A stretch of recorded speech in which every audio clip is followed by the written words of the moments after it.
Encore des pirates, mais en plus farfelu.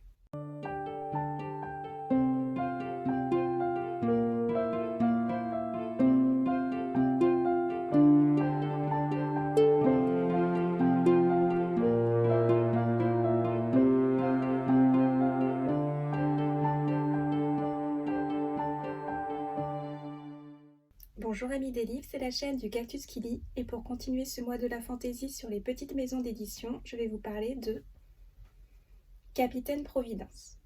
Capitaine Providence est un recueil de nouvelles mêlant fantaisie et piraterie, écrit par l'auteur français Philippe Monod et publié en 2021 chez Nesty Vénène. Nesty Vénène est une maison d'édition spécialisée dans les littératures de l'imaginaire.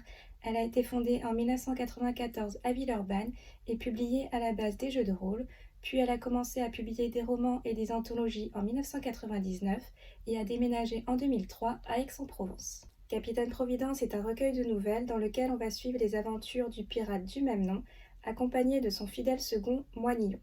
Des aventures aux quatre coins du monde, bourrées d'humour et de situations inattendues. C'est donc un recueil humoristique avec des personnages très hauts en couleur et accompagné de très belles illustrations réalisées par Roland Barthélémy.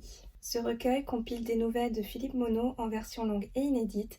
Deux auteurs, Loïc Nikoloff et Nicolas Cluzot, rendent aussi hommage à l'œuvre de Philippe Monod en proposant deux nouvelles dans l'univers du Capitaine Providence. Philippe Monod étant décédé en 2019, c'est un recueil publié à titre posthume avec certaines nouvelles inachevées. Le recueil est divisé en deux parties. La première partie regroupe 7 nouvelles parues entre 2004 et 2016 dans le magazine L'Enfeust, et la deuxième partie comprend des textes plus récents, des réécritures ou des textes qui étaient en cours de travail. Dans ces histoires, nous allons y suivre surtout deux personnages, le Capitaine Providence, un pirate au langage peu soutenu et qui a le don de se mettre dans des situations saugrenues. J'avoue avoir été plus intéressée par son second, Moinillon, qui est le narrateur de la plupart des nouvelles et qui doit surtout supporter les frasques de son capitaine. Un troll du nom d'Arlès va les rejoindre en cours d'aventure. Il est plutôt sympathique, mais hélas, on n'a pas le temps d'assez le découvrir. Si j'ai eu du mal avec la première nouvelle, bon, en même temps, elle n'est pas de l'auteur, j'ai plus apprécié la suite. Je suis rentrée dans l'univers du Capitaine Providence et j'ai bien rigolé. Bon, après, faut pas s'attendre à de l'humour très fin, mais c'est surtout certaines situations qui sont complètement perchées et qui en deviennent amusantes. Mention spéciale à l'espèce de secte avec ces sortes de chevaliers qui ont une façon plutôt particulière d'accoster les gens. Au niveau de l'écriture, l'auteur emploie un vocabulaire spécifique à la marine, ce qui en fait un récit très immersif. Son univers est aussi riche en créatures, en peuples, en pays, mais au final assez facile à aborder car il se calque à notre monde. Dans les points négatifs, je mettrai certains comportements du Capitaine Providence. Il est assez lourd, parfois même assez beauf, mais bon, on va dire que ça fait partie du personnage et qu'il faut le prendre au second degré. Après, au niveau des nouvelles, j'ai préféré l'ambiance de la première partie.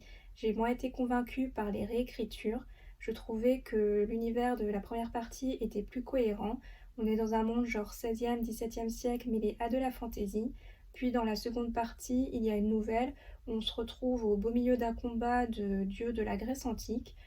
Bon, j'ai pas compris le délire et j'ai trouvé que ça cassait l'ambiance. Et puis après, vu le contexte de publication, à la fin de la deuxième partie, on se retrouve avec des textes inachevés. Et c'est plutôt frustrant parce qu'ils nous présentaient des nouveaux personnages et j'aurais bien aimé en savoir plus.